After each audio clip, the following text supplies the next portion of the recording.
Hello friends, welcome again. मैं doctor Arshi और एक बार आज हम फिर बात कर रहे हैं असिस्टेड रिप्रोडक्टिव सिस्टम यानी IUI. IUI means intrauterine insemination यानी यूट्रस के अंदर डायरेक्टली सीमेंट को इंजेक्ट करना। अगर आप अब हम जानते हैं कि आईयूआई क्यों करते हैं। अगर आप नॉर्मली कंसीव नहीं कर पा रहे हैं तो हम इसको ट्राई करते हैं। नॉर्मल इंटरक्रॉस में क्या होता है कि जो सीमेन होता है वो वेजाइना में जाता है, वहाँ से वो वापस बाहर भी आ जाता है और उसके अंदर स्पर्म के कीटाणु होते हैं वो ऊपर चढ़ जाते हैं।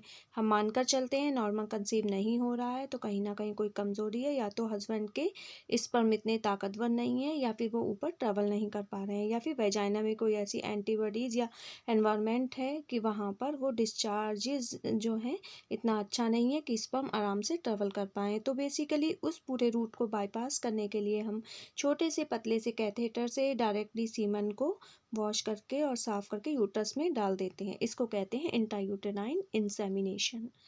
अब आईयूआई और आईवीएफ में मोटे मोटे तौर पर फ़र्क यह है कि आईयूआई के लिए जो है ट्यूब्स ओपन होना चाहिए। अगर ट्यूब्स खुली होंगी तभी ये तरीका कारगर है, और औरत का जो अंडा ओवरी से निकलकर ट्यूब्स में आ रहा है वो इस स्पर्म से मिल रहे हैं, तो ये एक नॉर्मल तरीके से ही इंटरकॉर्स होता है। तो वही आईयूआई में भी होता है। सिर्फ इतना फ़र्क है कि यूट्रस के अंदर सीमेन को वॉश करके अच्छी क्वालिटी का स्पर्म को डाल दिया जाता है, तो जो ऊपर चढ़कर आना होता है रास्ता वो नहीं आना होता है।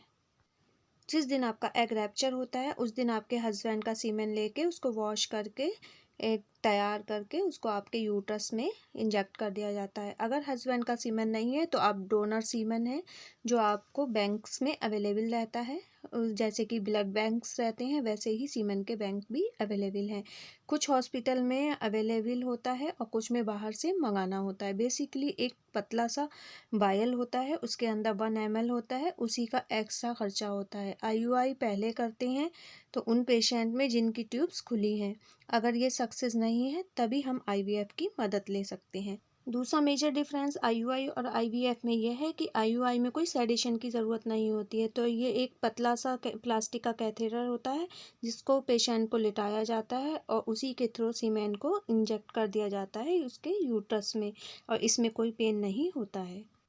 आइए अब हम बात करते हैं आईयूआई के सक्सेस रेट के बारे में। तो आईयूआई का सक्सेस रेट ज़्यादा नहीं है, चाहे इंडिया हो, यूके या फिर यूएसए, क्योंकि बेसिकली हम इसमें कुछ नहीं कर रहे हैं, सिर्फ सीमेन को वॉश कर रहे हैं और स्पर्म को जो है यूट्रस के अंदर चढ़ा रहे हैं, ताकि बाकी जो है उसको अपना रास्ता खुद तय करना है। उसको यूट्रस के अंदर ट्यूब्स में जाना है, मिलना है, क्वालिटी पर डिपेंड करता है। एग की क्वालिटी क्या है, स्पर्म की क्वालिटी क्या है, एम्ब्रियो की क्वालिटी क्या है। तो इसके रेट 15 to 30% ही हैं, वो भी उन लोगों में जो 35 साल की एज ग्रुप के हैं। अगर 35 साल से एज ज़्यादा है तो इसके चांसेस और भी कम हो जाते हैं, यानी 2 से 5% ही रह जाते हैं। और ये जो है अपने सीमेंस से अच्छे रिजल्ट रहते हैं आईयूआई में मुकाबले डोनर सीमेंस के। बट ऐसा क्यों है ये कहना थोड़ा मुश्किल रहेगा। आईयूआई के 3 से 4 साइकिल करने पर ही रिजल्ट मिल पाते हैं। फर्स्ट साइकिल में रिजल्ट मिले ये कंपलसरी नहीं है।